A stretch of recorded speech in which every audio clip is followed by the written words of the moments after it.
Cette émission est une réalisation de TCBH, propulsée par Derry Télécom. Bon matin, bon midi ou bonsoir. Peu importe à quel moment vous vous joignez à nous, je vous souhaite la bienvenue à vos infos TCBH. Cette semaine à l'émission, on commence tout d'abord avec le Centre d'aide aux proches aidants des Basques qui vous présente son tout nouveau centre de jour. Par la suite, on rencontre Amélie Heinz, qui est la directrice générale de la Fédération des télévisions communautaires autonomes du Québec. On vous présente l'Association québécoise pour la protection et l'observation de la faune. Et en deuxième partie d'émission, on vous présente un lancement double, celui du ROSEC, le réseau des organisateurs de spectacles de l'Est du Québec, ainsi que celui du Vieux Théâtre de Saint-Fabien. Mais tout d'abord, générique.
On commence l'émission en vous parlant du Centre d'aide aux proches aidants des Basques.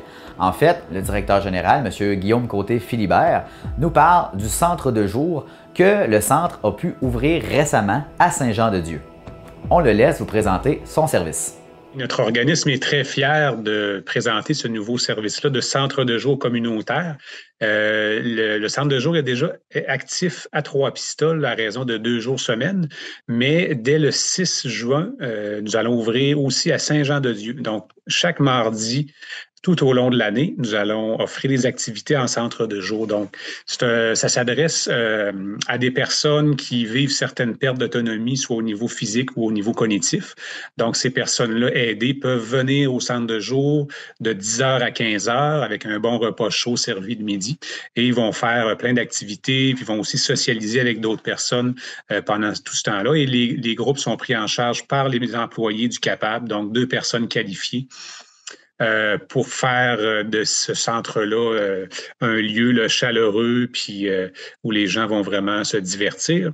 Et ça donne un bon répit aux personnes proches aidantes là, qui s'occupent de ces gens-là. Donc, c'est l'objectif, offrir des activités de socialisation aux personnes aidées pendant que la personne aidante peut avoir un répit de 10h à 15h.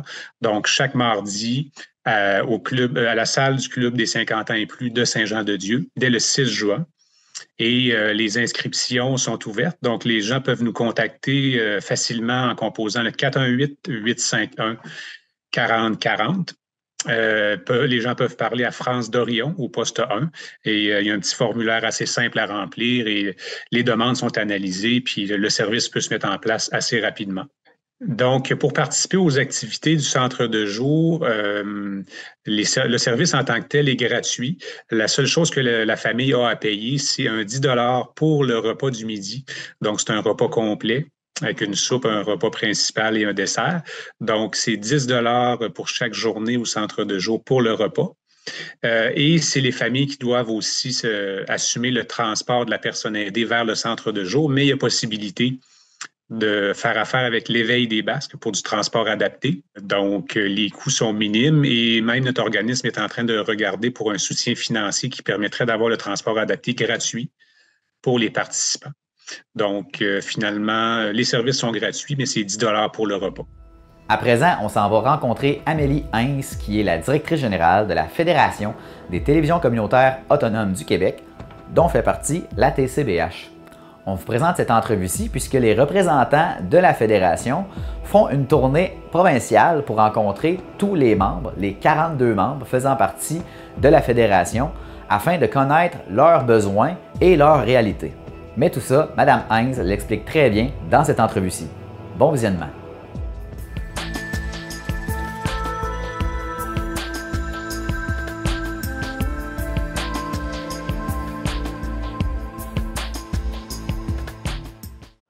Aujourd'hui, je rencontre la directrice générale de la Fédération des télévisions communautaires autonomes du Québec, Mme Amélie Heinz, pour nous parler de la tournée des membres dont je vous ai parlé récemment.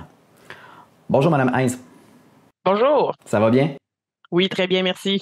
Donc, comment est-ce que cette tournée s'inscrit dans la mission de la Fédération?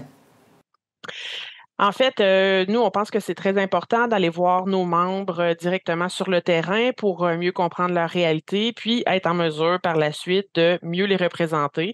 Parce qu'évidemment, représenter les télévisions communautaires autonomes de la province, c'est notre mission principale.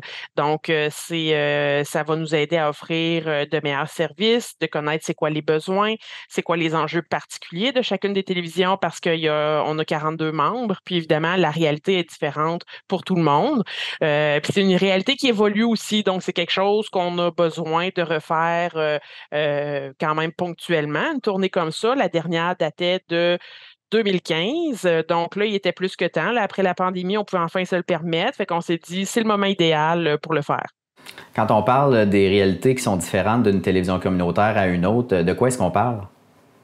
En fait, il y a la réalité du milieu parce qu'il y a des télévisions qui sont en centre plus urbain. Il y en a d'autres qui sont en région éloignée. Il y a des télévisions qui vont fonctionner avec un seul employé qui va reposer beaucoup sur le travail bénévole de la communauté, tandis qu'on a des télévisions qui vont avoir 9, 10 employés. Donc, les budgets sont extrêmement différents d'une télévision à l'autre. Donc, on a un très grand spectre de réalité. Puis c'est important pour nous de bien comprendre ça, puis de voir comment ça se manifeste sur le terrain.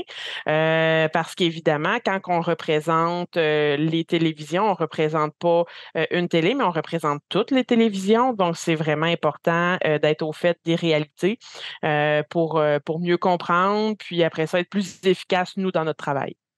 On parle de représenter les télévisions communautaires. Quel est le travail de représentation de la Fédération? En fait, d'où part l'idée d'une fédération des télécommunautaires? L'idée, en fait, de la fédération, c'est parti, ça va faire 25 ans cette année.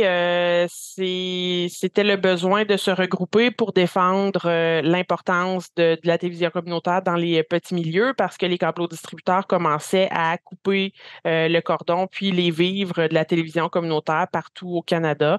Donc, c'était important de se regrouper pour avoir une force plus grande parce qu'évidemment, les télévisions individuellement peuvent pas prendre ce temps-là pour se représenter puis aller voir le CRTC pour leur expliquer comment c'est important le travail qui est fait au niveau de l'information locale, au niveau du développement des communautés. Donc, c'était vraiment nécessaire, je pense, un regroupement. Donc, c'est comme ça que la fédération est née. Puis nous, depuis ce temps-là, on poursuit le travail. Donc, on va faire des représentations beaucoup au niveau du fédéral parce qu'évidemment, la télédiffusion, ça relève du fédéral. Donc, on va avoir beaucoup de liens avec Patrimoine canadien, donc qui chapeaute tout ça. Le CRTC, évidemment, qui va être en charge d'implémenter les lois qui sont votées par Patrimoine canadien. Donc, récemment, on a eu d'ailleurs 2 projets de loi qui concernaient beaucoup la télévision, donc C11 et C18. C11 a été adopté, donc maintenant, on est rendu au processus de consultation publique du CRTC. Donc, c'est là-dessus qu'il va falloir agir en parallèle avec contenu de représentation auprès du gouvernement, des élus et du Sénat pour C18 qui devrait être adopté, j'imagine, d'ici la fin de l'année. OK. Et quelle est l'importance des télévisions communautaires autonomes, les télévisions en région? C'est très important parce que on a remarqué depuis quand même plusieurs années qu'il y a un délaissement surtout dans les régions, puis les régions plus loin, dans les petites communautés, des médias. Les gros médias s'en vont des régions, ils restent dans les grands centres parce que évidemment, c'est pas payant faire de la nouvelle dans les petites communautés. Donc, ils se désengagent complètement. Les médias communautaires, c'est rendu souvent la seule source d'information dans ces petites municipalités-là ou dans certaines régions. Donc, je pense que ça a d'autant plus une grande importance là, si on remarque tous ces changements-là qu'il y a eu dans les dernières années. Il y a de moins en moins d'informations locales qui se produisent parce que ça coûte extrêmement cher. Puis nous, en tant que médias communautaires, on est déjà présents sur le terrain. On a déjà des liens avec la communauté, un lien de confiance. Donc, je pense que ça joue en notre faveur. Puis, il faut faire comprendre justement aux différentes instances politiques que le travail qui est fait il est hyper important. Puis que si on n'est pas reconnu et mieux soutenu, c'est la vitalité des régions là, qui va être en danger parce que l'information locale pour la démocratie, pour la participation citoyenne, c'est vraiment primordial. Donc, c'est là-dessus, nous autres, qu'on essaie de convaincre, en fait, les gouvernements, puis les différentes instances politiques, là. Vous avez soulevé qu'il y a 42 membres au sein de la fédération. Où en est votre tournée? On achève, il nous reste 3 régions à couvrir, donc on a pas mal fait tout l'ouest, le nord puis le sud. Là, il reste le Saguenay-Lac-Saint-Jean, la Gaspésie et la Côte-Nord à aller visiter d'ici la fin juin pour avoir fait vraiment le tour de tout le monde. Et je pense que les résultats que vous allez aller chercher au sein de toutes les télécommunautaires, je pense qu'il va y avoir une espèce de compte-rendu qui va être fait lors du prochain congrès des télécommunautaires, si je ne me trompe pas. Oui, exactement. Nous, on va travailler sur le rapport là, cet été. Puis, théoriquement, on va pouvoir remettre le rapport, puis toutes les statistiques, on va en tirer de ça au congrès annuel qui va avoir lieu là, en octobre prochain. Donc oui, on a bien hâte de commencer à travailler là-dessus. C'est sûr qu'on a déjà commencé à compiler des données, mais c'est toujours super intéressant là, de pouvoir, après ça, avoir le portrait global de tout ce qui se passe. Puis, il y a un gros travail de fait dans toutes les TV communautaires partout au Québec, puis que les gens sont vraiment investis dans leurs médias communautaires. Là, ça fait plaisir à voir sur papier, là. Amélie Heinz, vous êtes directrice générale de la Fédération des télécommunautaires autonomes du Québec. Merci beaucoup pour cette entrevue. Ça fait plaisir, merci.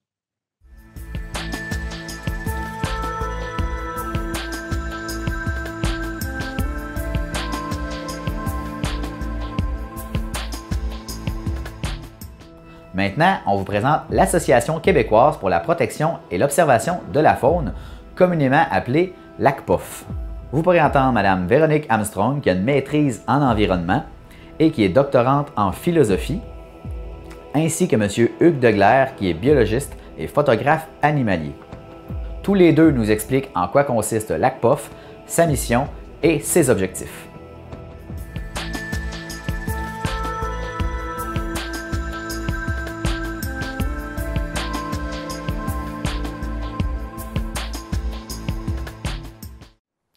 Au début du mois de mars 2023, l'Association québécoise pour la protection et l'observation de la faune a lancé ses activités.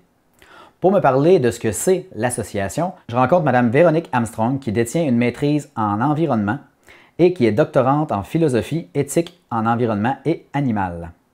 Également, vous pourrez entendre M. Hugues Deglaire qui est biologiste et photographe animalier. Bonjour à tous les deux. Bonjour. Bonjour.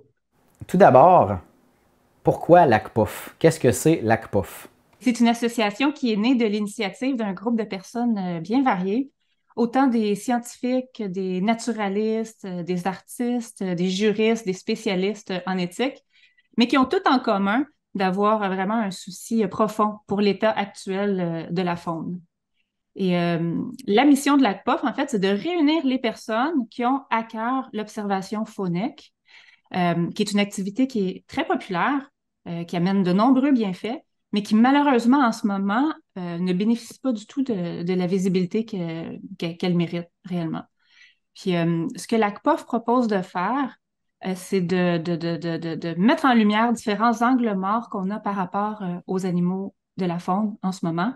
Et donc, les consciences évoluent, changent rapidement, puis l'ACPOF, elle veut amener des idées nouvelles, finalement, dans un milieu qui est plutôt statique. OK. Et quel est le lien entre l'observation et la protection de la faune? En fait, le lien, c'est on ne peut vraiment qu'adéquatement protéger que ce qu'on connaît. Fait que pour connaître, faut sortir sur le terrain, faut prendre de l'expérience, c'est vraiment tout un apprentissage. Faut revenir plusieurs fois, faut passer du temps à comprendre et les migrations et les saisons, qu'est-ce qui se passe, le moment de la reproduction, comment les animaux survivent en hiver, les endroits qui leur sont utiles pour leur survie. Et puis intervenir le moins possible, évidemment, pour voir vraiment des comportements sauvages. Sur des considérations un peu plus juridiques, une chose qui est vraiment intéressante de souligner quand on parle de protection de la faune, c'est qu'au Québec, en 2015, il y a eu des changements législatifs par rapport au statut juridique des animaux. Donc, avec le Code civil du Québec, on a amené des changements, c'est-à-dire qu'avant, les animaux étaient vus comme des biens, comme des objets, et que maintenant, on leur accorde vraiment un statut d'être sensible qui a des besoins essentiels. Et ça, ce sont des changements législatifs qui sont survenus pour les animaux domestiques, les animaux d'élevage, mais qui n'ont pas atteint le milieu de la faune. Avec la loi sur la conservation et la mise en valeur de la faune, on parle toujours de ressources à exploiter. Puis nous, on calcule qu'avec cette activité-là, qu'est l'observation, mais on s'inscrit beaucoup plus en harmonie avec le nouveau statut juridique des animaux, c'est-à-dire qu'on est vraiment dans une optique de connexion, puis de prise en compte, d'empathie même envers les animaux qu'on va observer. Okay. Donc, quelles qu'en soient les motivations, peu importe pourquoi on va se tourner vers l'observation, que ce soit pour une belle photographie ou un moment de détente, ce qu'on met vraiment de l'avant, nous, c'est que cette activité-là doit se dérouler dans un souci de protection des animaux de la faune. Je me pose la question, la plupart des gens vont se demander, c'est quoi les retombées économiques, parce que les gens parlent toujours en argent. Ce serait quoi les retombées économiques de l'observation de la faune comparativement, disons, à la chasse qui rapporte à gauche, à droite, à la foresterie qui est en lien aussi avec la protection de la faune? J'aimerais vous entendre là-dessus. C'est une excellente question. Nous aussi, on aimerait beaucoup connaître ces retombées économiques-là, qu'on estime très considérables, très importantes par ailleurs. Ce qu'on sait, c'est que le dernier recensement officiel remonte à 2006 de la part du gouvernement et on parlait quand même de 1,2 million de personnes qui pratiquent l'observation au Québec. Donc, on parle quand même d'un très grand nombre de personnes. Ça va bien au-delà du nombre de personnes qui pratiquent la chasse, le piégeage et la pêche. Donc, on peut se douter que les retombées économiques associées sont aussi importantes. Puis, on peut se fier aussi aux données dont le gouvernement américain garde la trace aux États-Unis. On sait que le secteur de l'observation faunique va générer des retombées plus importantes que le seul secteur de la pêche ou de la chasse. Donc, on peut se douter que c'est tout à fait comparable ici au Québec et ce sont des données qu'on estime importantes, justement. Ça fait partie des revendications de l'ACPOF que d'avoir accès à ces données-là. Monsieur Degler, je vous pose la question, comme vous êtes photographe animalier, qu'est-ce que ça apporte à une personne, justement, l'observation de la faune? Moi, je trouve que être en nature, même si, par exemple, il faut que je rentre à 5 heures parce que j'ai de quoi, pendant que je fais de l'observation et de la photographie, parce qu'on réussit pas toujours à faire des bonnes photos. Mais ce moment-là, c'est un moment où il n'y a plus de temps. C'est un moment où on se retrouve au rythme de la nature, ou du vent, des feuilles mortes qui tombent, des animaux qui passent. Et ça, c'est presque, pour moi, c'est un peu une forme de méditation, en fait, à l'occasion.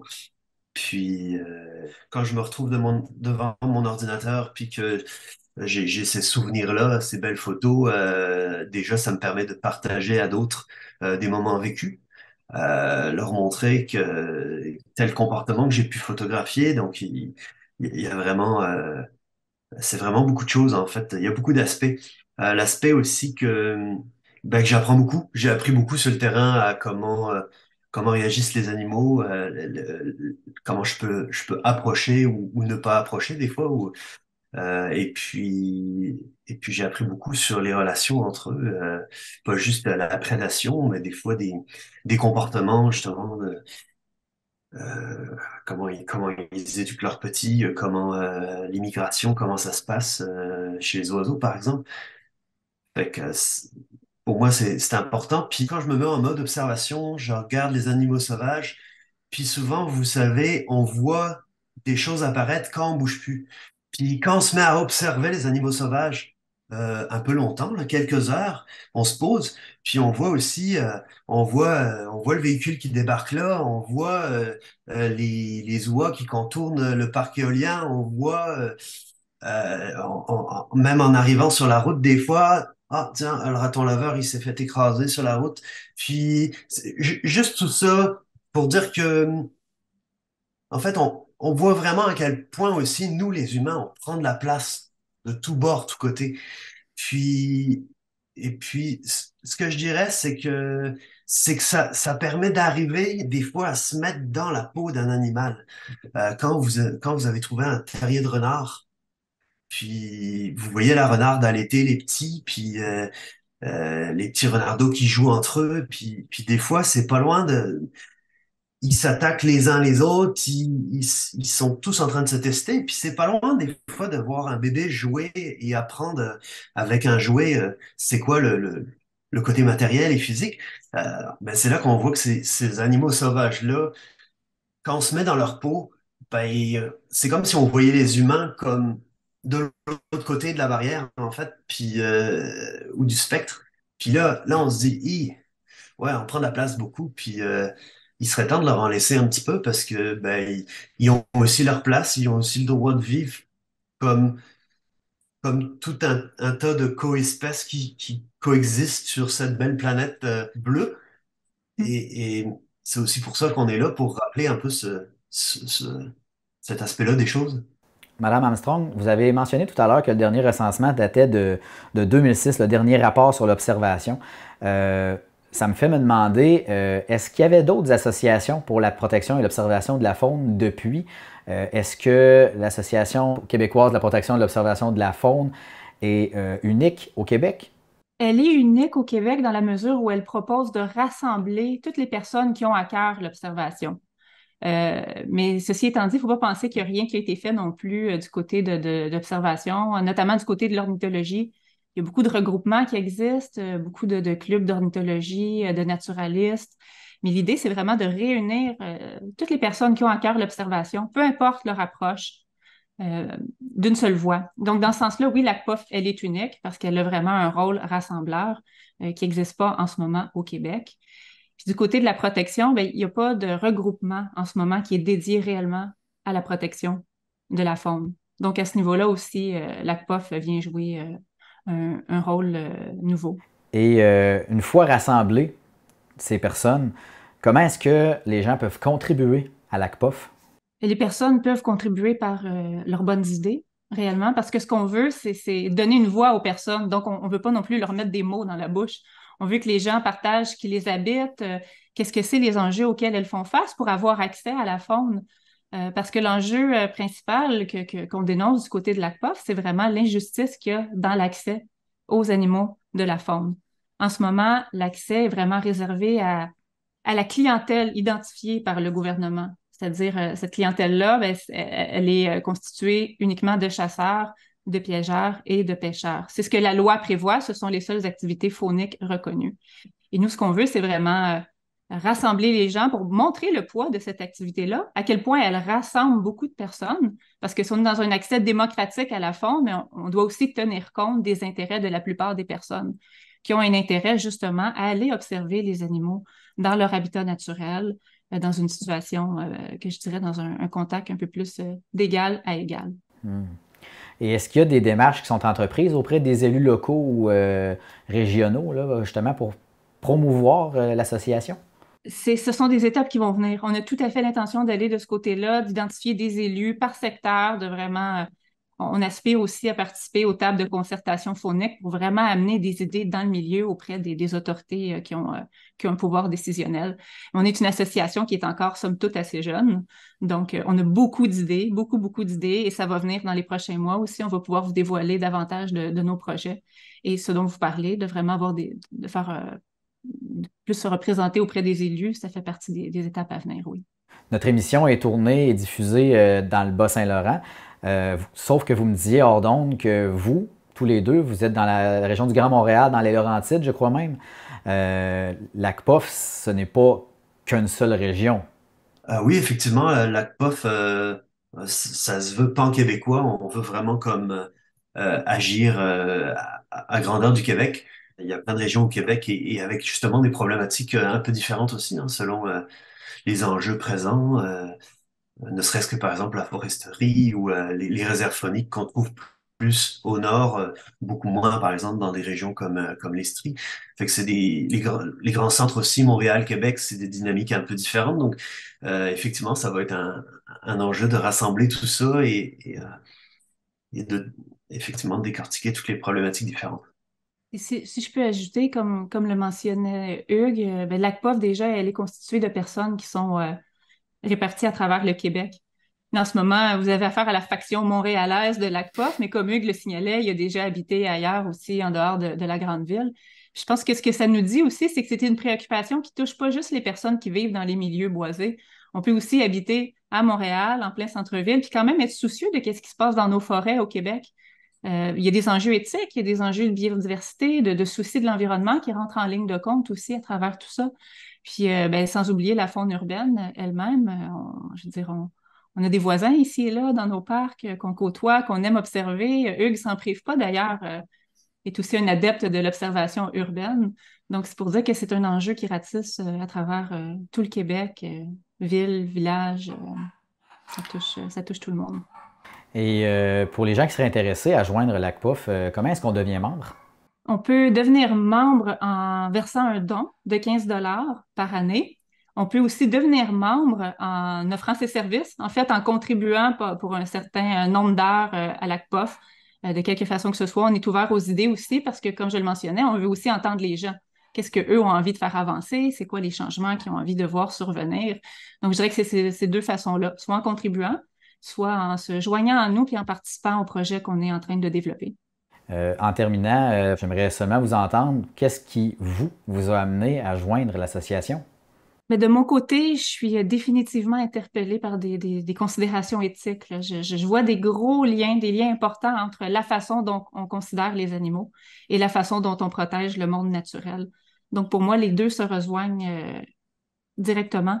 Puis, l'observation est vraiment un moyen privilégié de rallier tout ça ensemble puis d'aller chercher beaucoup de connaissances aussi sur le monde qui nous entoure. Je suis quand même issue du domaine de l'environnement aussi. Puis de mon côté, j'ai un souci environnemental assez fort par rapport à la situation de nos forêts, parce qu'on parle beaucoup des océans qui se vident. Ça, c'est un message qui a vraiment percé le discours public, que les environnementalistes ont réussi à amener à la conscience du grand public, mais on parle beaucoup moins souvent de l'état de nos forêts, qui elles aussi se vident en ce moment. C'est beaucoup plus difficile d'observer des grands mammifères que ça l'était il y a quelques années seulement. Je pense que Hugues pourra en témoigner largement, ainsi que d'autres observateurs qui font partie de l'ACPOF. Donc, je dirais, il y a ce souci-là aussi de ne pas voir nos forêts se vider sans rien faire. Et pour vous, Hugues, qu'est-ce qui vous a amené à faire ça? Moi, ce qui m'a amené à vouloir faire quelque chose, c'est que de mon expérience dans différents jobs comme biologiste et aussi de ma passion par la faune, je lis beaucoup sur la faune au Québec, j'ai appris beaucoup de choses, même dans l'Ouest canadien finalement ou nord-américain, ou même ce qui se passe en Europe, je suis très au courant aussi de ce qui se passe en Europe. Puis, ben, le Québec ne fait pas exception. La gestion de la faune, elle est un peu défaillante.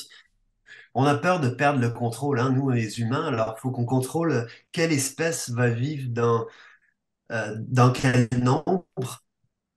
Puis de la part des humains, avec la connaissance qu'on a de la faune sauvage et des liens qui les régissent, ben, selon moi, c'est pas mal prétentieux de pouvoir dire ben, on veut pas plus tant de coyotes, de tant d'orignaux, puis en plus les espèces qui rapportent beaucoup, comme les grands cervidés par la chasse, ah ben là, ça, on en veut beaucoup. Fait on est tout en train de transformer les écosystèmes avec ça. J'écoutais un balado la semaine dernière, puis c'était sur la faune au Yukon puis en Alaska, puis un intervenant, il disait justement, il parlait de wildlife farming. Et je trouvais le terme vraiment intéressant parce que c'est vraiment, je crois, ce qu'on fait dans la gestion de la faune actuelle, c'est que c'est ça. On dit telle espèce a le droit de vivre dans le cadre qu'on veut, qu'on lui a dicté, souvent pour des raisons économiques. Mais qu'est-ce qu'on peut encore parler d'un monde sauvage? Pour moi, la faune sauvage ou le sauvage, j'ai beaucoup réfléchi, puis peut-être le synonyme que je crois le plus intéressant de sauvage, pour moi, ça veut dire libre. Puis quelque chose qui évolue librement, ben, c'est incompatible avec le fait on le cultive, puis qu'on essaie de le maîtriser en tout temps. Puis quelque chose qu'on maîtrise et qu'on a formaté, ben, quelque part, on n'en apprend plus rien philosophiquement parce que on l'a mis à notre image. Et c'est dommage parce que la nature, c'est beaucoup de modèles de société qui marchent différemment et qui sont autant d'inspiration pour nous euh, au niveau technologique, évidemment, comme par exemple, on utilise des textures de peau de requin pour faire des ailes d'avion, on gagne 20% de kérosène, oui, c'est le fun. Mais aussi philosophiquement aussi, la nature a beaucoup à nous apprendre de la façon dont elle vit et des interactions entre les êtres vivants, qu'ils soient animaux ou végétaux. Fait il y a vraiment des choses à faire, mais il faut passer à la vitesse supérieure. C'est ça aussi. On est dans une société qui est somme toute progressiste, puis on pourrait penser que la faune, elle est protégée au Québec. La raison pour laquelle, avec l'ACPOF, on insiste autant sur le volet de la protection, c'est que c'est difficile, en fait, de parler de protection de la faune en ce moment. Ce qui serait plus juste, ce serait de parler, pour reprendre le terme que Hugues a employé, de gestion de la faune. Puis quand on parle de gestion, ce serait peut-être plus juste d'utiliser le terme d'exploitation. Parce qu'on est vraiment dans un modèle qui est axé sur l'exploitation de certaines espèces fauniques qui sont jugées intéressantes par la clientèle qui a été identifiée par le gouvernement. Donc, la clientèle de chasseurs, de pêcheurs et de piégeurs. Donc, on gère ces espèces-là pour des intérêts économiques, des intérêts de mise en valeur, pour reprendre les termes de la loi. Puis quand on a cette approche-là, ben, ça peut entraîner des conséquences assez désolantes pour les espèces qui ne sont pas d'intérêt pour la chasse, le piégeage ou la pêche. On peut penser à des espèces comme les loups, par exemple, qui vont convoiter les mêmes espèces que les humains vont convoiter. Donc, ce mode de gestion-là va entraîner des conséquences négatives sur d'autres espèces animales. Puis on va se trouver à parler de protection, en fait, quand des espèces animales vont être tellement en difficulté qu'on va leur donner un statut légal de protection même. Donc, dans ces situations-là, on va parler de protection de la faune, mais il n'y a pas un entre-deux réellement. Puis, ce que l'ACPOF veut mettre de l'avant, c'est vraiment l'observation en tant que moyen de protéger la faune, parce que, autant comme le disait Hugues, au niveau philosophique, vraiment, d'apprendre des êtres avec qui on partage la planète, d'apprendre d'eux, mais aussi d'aller collecter toute une panoplie d'informations vraiment utiles qui va nous aider à mieux les protéger. Des informations scientifiques, là, on peut penser à la science citoyenne, à des applications comme eBird qui permettent vraiment de garder la trace de données hyper importantes quand on a à cœur de protéger les animaux de la faune. Puis je pense que s'il y a un message qu'on peut livrer vraiment du côté de l'ACPOF, c'est vraiment d'ouvrir les yeux finalement, autant physiquement que métaphoriquement, puis d'ouvrir les yeux parce que ça va entraîner des bienfaits autant pour nous que pour ceux avec qui on partage la planète et pour la nature. Pour les gens qui voudraient plus d'informations, je vous invite à consulter le site acpof.org. Il y a beaucoup d'informations. Vous avez les liens disponibles sous la vidéo. Madame Véronique Armstrong, vous êtes titulaire d'une maîtrise en environnement et doctorante en philosophie. Et Monsieur Hugues Deglaire, je rappelle, vous êtes biologiste et photographe animalier. Merci beaucoup pour votre temps. Merci, c'était très intéressant d'en apprendre davantage sur cette nouvelle association. Merci beaucoup à vous, Monsieur Pépin, de l'occasion d'échanger. Ça a été un plaisir. Pareillement.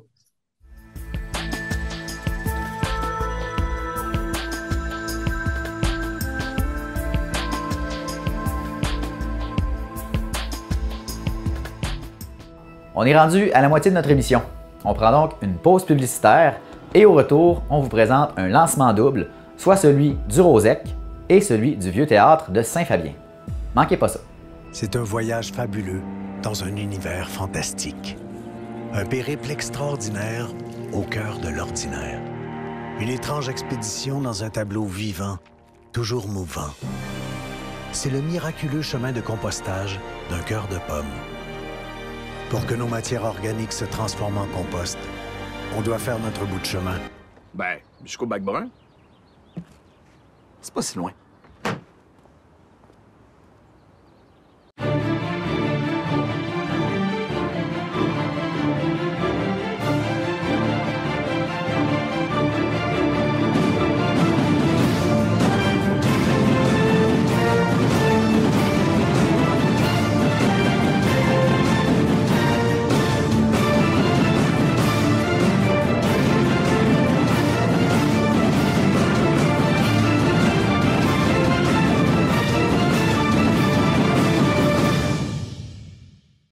Je suis là.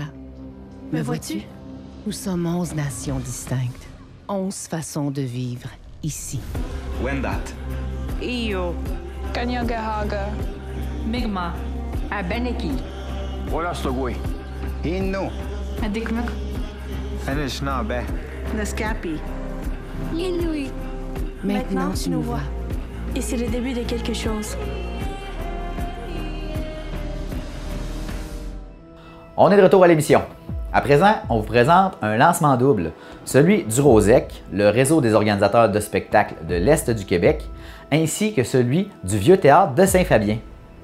Vous pourrez entendre le directeur général du ROSEC, Frédéric Lagacé, M. Alexandre Saint-Pierre, qui est directeur artistique et général du Vieux Théâtre de Saint-Fabien, ainsi que la porte-parole 2023 du ROSEC, Jorane. Et restez jusqu'à la fin, puisque cette dernière a fait une prestation lors du lancement et c'était de toute beauté pour les oreilles.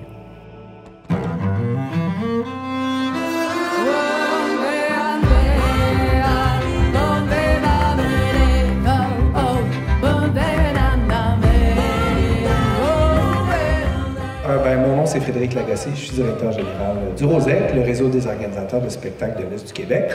Et nous sommes ici réunis aujourd'hui pour vous présenter la QV 2023 de notre réseau d'été. Vous savez, le réseau d'été, c'est un pilier de l'identité du ROSEC depuis 1991. Toujours un projet dont nous sommes très, très fiers. On est toujours très fiers de venir le présenter, de le partager avec vous. Donc, suite à cet événement médiatique, on va poursuivre, nous, notre route vers la région de Québec. Donc, on mène une tournée médiatique de lancement.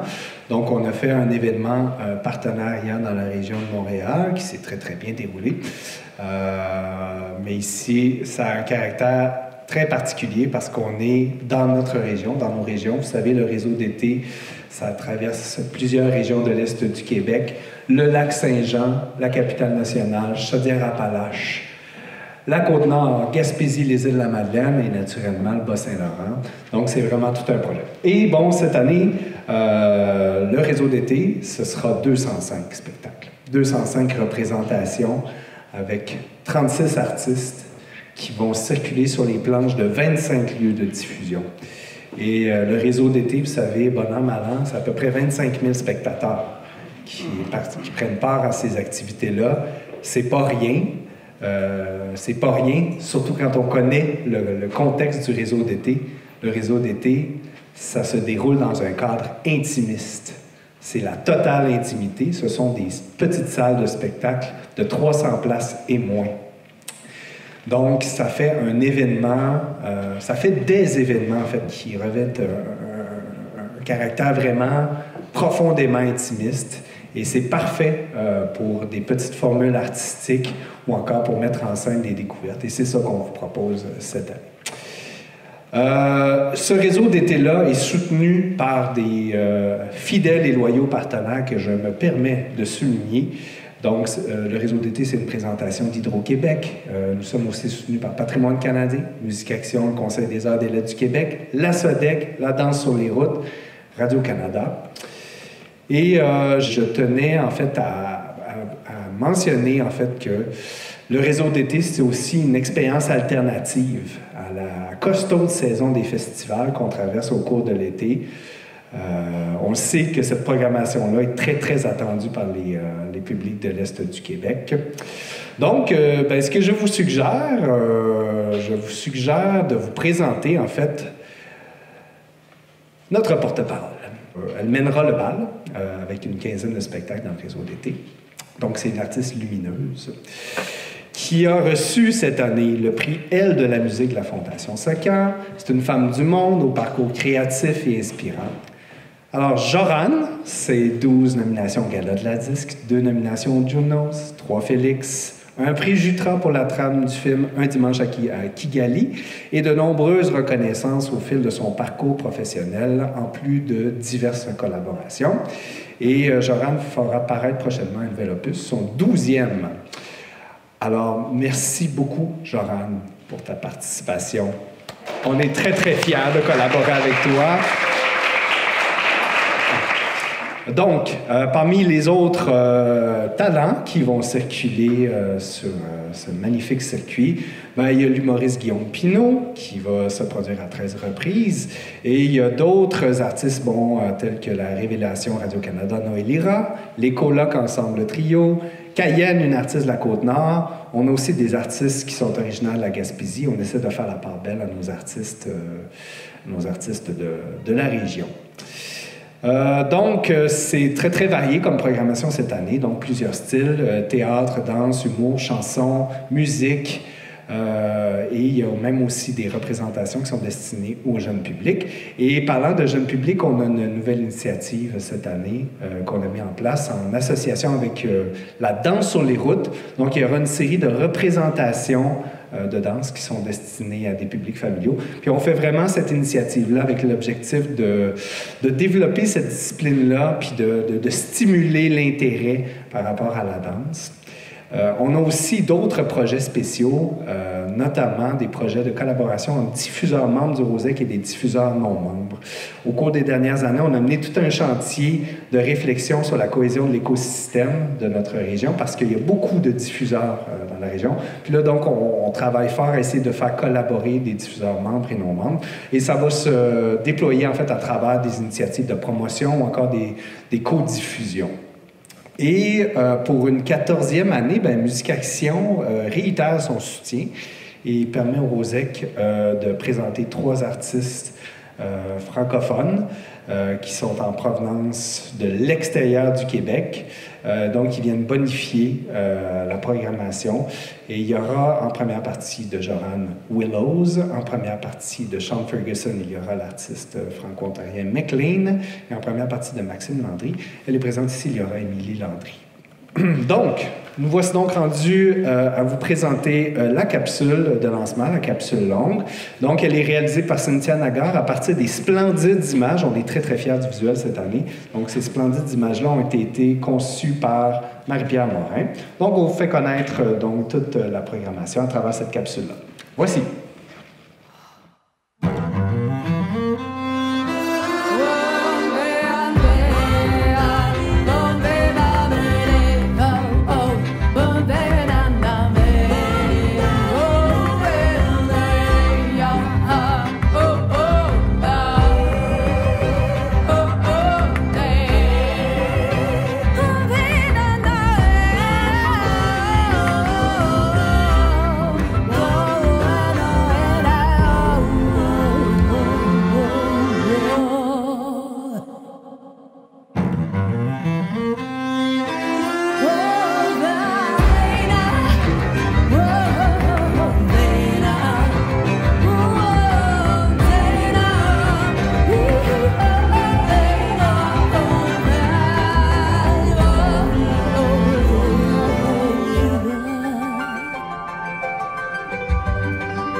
On est full content. programmation-là. Juste pour souligner que, c'est ça, on avait c'était une autre musique qui devait être sous la capsule. On a eu juste un petit problème. Donc, on ne savait pas que tu avais ce style-là, Joran. C'est ça, hein? C'est surprenant. Hein? Oui, c'est ça, le nouvel album. C'est excellent. Merci beaucoup. Alors, ça a passé à travers la capsule.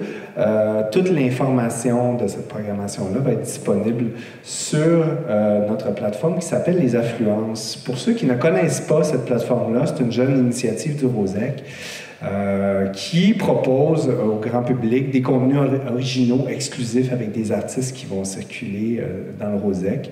Et puis, l'objectif derrière cette plateforme-là, c'est vraiment d'offrir des clés de compréhension sur les œuvres pour les publics. Bon, ce qu'on veut, en fait, c'est stimuler leur intérêt, stimuler leur connaissance des arts, du milieu des arts de la scène, puis naturellement, stimuler la fréquentation aussi au spectacle. Donc, vous irez voir cette plateforme-là. On est très, très contents. Puis, il y aura des capsules d'artistes du réseau d'été qui vont être intégrés progressivement.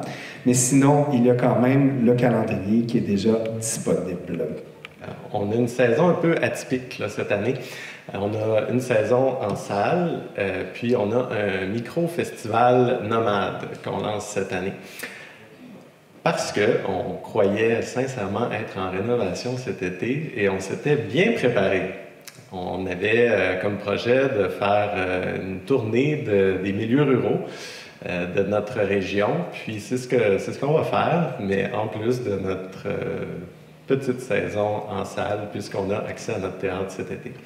Donc voilà, pour parler un petit peu du festival, on l'a voulu à notre image, c'est-à-dire quelque chose de très intime, quelque chose qui met en valeur les beautés de la région, les beautés de l'art. Fait qu'on a sélectionné des petits trésors de lieux pour vous présenter des artistes qu'on considère qui vont très bien s'amalgamer à l'environnement. On peut peut-être vous présenter la vidéo promo avec la bonne musique, si c'est possible.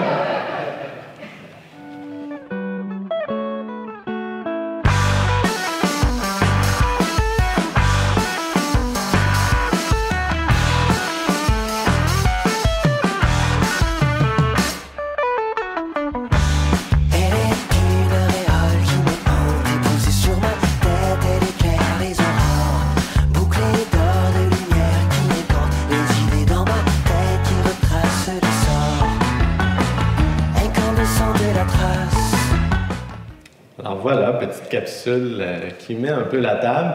Je vous l'ai dit, on partage beaucoup de choses avec le Rosec, dont notre animatrice pour les vidéos, Cynthia Nagar, puis c'est inspiré finalement du visuel qui a été concocté par une artiste de Trois-Pistoles, Émilie, le nom de famille, Beaulieu, Émilie Beaulieu, voilà.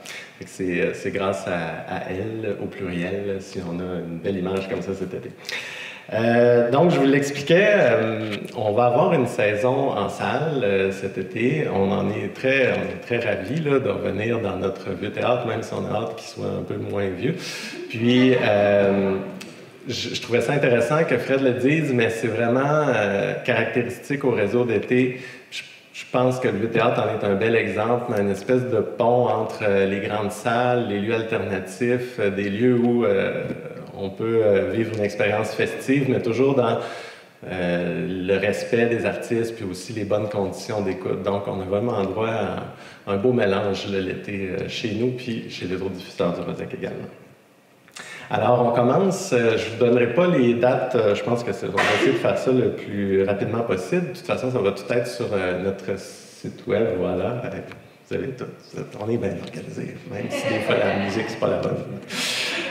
Donc, événement d'ouverture avec la famille Golden Crust, une espèce de party en roulotte avec on pourrait dire ça, de l'art clownesque. Puis également Eben Flo, qui va faire une prestation en danse contemporaine. Fait qu'on a vraiment un événement d'ouverture qui devrait être un happening là, festif et inclusif. Après, on reçoit Noé Lira, donc Révélation Radio-Canada, on l'a dit tout à l'heure, mais aussi une artiste là, super engagée, très vibrante. En tout cas, on est très heureux de l'accueillir. On va avoir Rob Lutz aussi, Donc là, on plonge dans les racines du blues. Le théâtre à bout portant avec sortie de secours qui devrait avoir lieu à la station d'ambulance ici à Saint-Fabien. On trouvait que c'était une belle façon, une belle médiation entre les milieux. On va recevoir Mon Doux Seigneur, les filles de Milk and Bone avec leur électro, des filles au sommet de leur art. On est très contents de les recevoir. Le merveilleux projet de Cédric Dain Lavoie, Archives. On reçoit Marilyn Léonard, qui vient tout juste, elle aussi, d'être révélée par Radio-Canada. Puis notre pilier, on finit la saison avec notre pilier du réseau, puis pilier aussi, je dirais, des artistes au Québec, M. Alan Côté, qui va venir clore la saison en salle au Vieux-Théâtre. Donc, je vous parlais tout à l'heure de chez Fabien, le micro-festival Nomade. Donc, je voulais vous dire de ne pas vous étonner, c'est un tournant, disons, direction que le Vieux-Théâtre a déjà entrepris, mais qu'on va mettre de plus en plus de l'avant, notre fierté de milieux ruraux. Fait qu'on fait le tour de petites municipalités, comme des grandes aussi. Fait que je vous fais un résumé de ça. On commence avec le site historique maritime de la Pointe-au-Père, avec le collectif Femmes Poissons, qui va présenter Du fleuve au ventre. Disons que c'est très large comme offre artistique, appelons ça, peut-être théâtre documentaire, mais avec beaucoup d'extras. C'est un projet qui a été développé ici au Théâtre en résidence l'automne passé, puis on va en voir le fruit là, cet été au site historique, au hangar 14. Ensuite, il y a les Matantes à bouche qui vont faire un peu d'animation à l'extérieur. Puis on va terminer avec Marie-Ève Laure et Autrive, le duo de Catherine Durand et Marat Tremblay. Après, on se déplace à Trois-Pistoles en collaboration avec le Marathon de la création, avec deux offres, Contrôle-N de Audrey Gaussiran, qui est du flamenco très contemporain, puis l'Aléa. Là, on est plus dans la musique traditionnelle, mais aussi avec un petit soupçon de français, puis de la danse, une offre très diversifiée. Après, on va au Canyon des Ports de l'Enfer, à Saint-Narcisse, avec un parcours de découverte d'artistes locaux dans des petites huttes. Donc, c'est ça, ça va être par petits groupes. On va visiter les huttes, puis on va découvrir des artistes locaux. Ça va culminer en fin de soirée avec le spectacle de Millimétrique dans le Sentier d'Oniria éclairé. Fin de semaine d'après, on est au Havre du Bic. Donc, je remercie et salue le Parc du Bic avec qui on a une collaboration de longue date très bonne également, où on va recevoir Shayna Hayes, puis Être de bois de Fleuve Espace Danse. On se déplace ensuite à l'Autodrome de Saint-Eugène, où on va recevoir Zouz. Donc, la musique que vous avez entendue dans la vidéo, c'était la musique de Zouz. Fait qu'un gros show rock avec de la poussière de course de char, ça devrait être quelque chose. On s'en va aux Chutes-Neigettes, après à Saint-Anaclet, avec trois offres, Bois de Puzzle Théâtre, La Marche du Renard, du Cru, puis Sean Ferguson. Après, on monte à Saint-Marcelin, à la fête médiévale, où on va recevoir Salicorne, puis Les Grands Hurleurs. Évidemment, on voulait terminer en beauté le festival en faisant honneur à notre village à nous. Donc, ça se termine à Saint-Fabien, sur le parvis de l'église, avec un marché d'artisans. Et puis, Hiatus de la Marche du Crabe, une offre pour les familles. Puis, finalement, la grande finale au Vieux-Théâtre de Saint-Fabien avec la porte-parole du réseau d'été, Jean-Anne. Dans les nouveautés cette année, on a ajouté des prix pour les Fabiennois, puis aussi pour les membres de Culture Bas-Saint-Laurent. Toujours dans le but d'être le plus accessible possible. Autrement, bien évidemment, il y a le retour des prix pour les achats groupés, fait qu'il va toujours avoir une façon là, de venir au Vieux-Théâtre ou au festival et de ne pas payer trop cher. Quand vous allez regarder la programmation du Vieux-Théâtre, vous allez tomber sur le nouveau site web du Vieux-Théâtre, puis j'en profiterai pour remercier ma collègue Marielle qui a travaillé très fort là-dessus. C'est très beau, donc profitez-en, allez voir ça. Nouveau site web, il était temps. Puis, ben voilà, on a aussi des nouveaux partenaires. Puis je vais en profiter pour remercier les anciens et les nouveaux à la fois. Donc, nos partenaires majeurs, Berger, Hydro-Québec. Nous avons cette année un nouveau partenaire pour tout ce qui concerne le jeune public, la famille. C'est la Caisse des Jardins Négette et Métis Ouest. nos partenaires publics, le CALC, la municipalité de Saint-Fabien, Patrimoine canadien.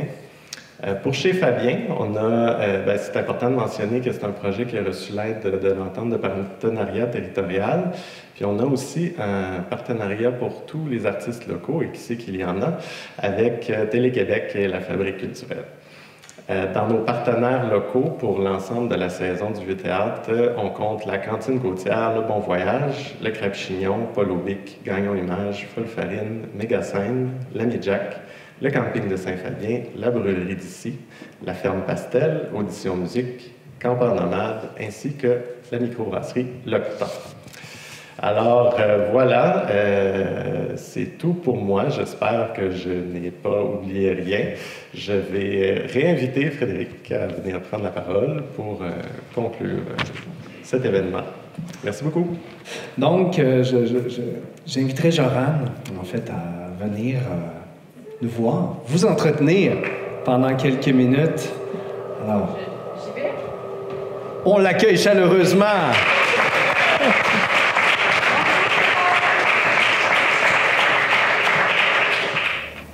J'arrive d'un très très grand concert qui s'appelle Hemenetset. Et quand je réfléchissais à ce que j'allais présenter en tournée, je suis passée vraiment par plein d'options dans ma tête. Puis j'ai eu la chance que Martin Lizotte soit disponible pour faire toute la tournée avec moi. Martin Lizotte, que vous connaissez, qui est aussi compositeur, qui est pianiste en fait, et qui habite, je pense, sur la même planète musicale que moi. Alors, là, je vais la faire toute seule. C'est une des pièces, justement, de ce grand Hemenetset, pièce qui peut durer de 15 à 20 minutes, là. Mais là, en formation réduite, en duo, on passe par des moments d'improvisation, comme évidemment en retombant dans nos thèmes principaux, mais on voyage nous-mêmes, puis on se fait des surprises à travers ces musiques-là. Mais là, bon, je vous la joue, un peu comme dans le fond quand je l'ai composée, cette pièce-là, qui s'appelle Nouvelle Novembre.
C'est ce qui met fin à l'émission de cette semaine. J'espère que vous aurez apprécié le contenu qu'on vous a préparé.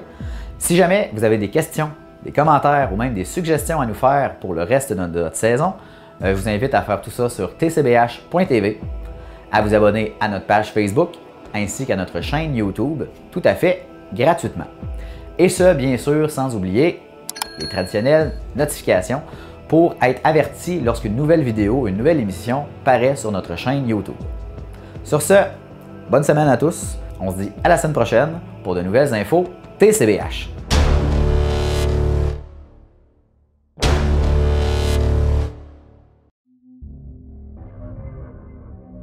Cette émission est une réalisation de TCBH, propulsée par Derry Télécom.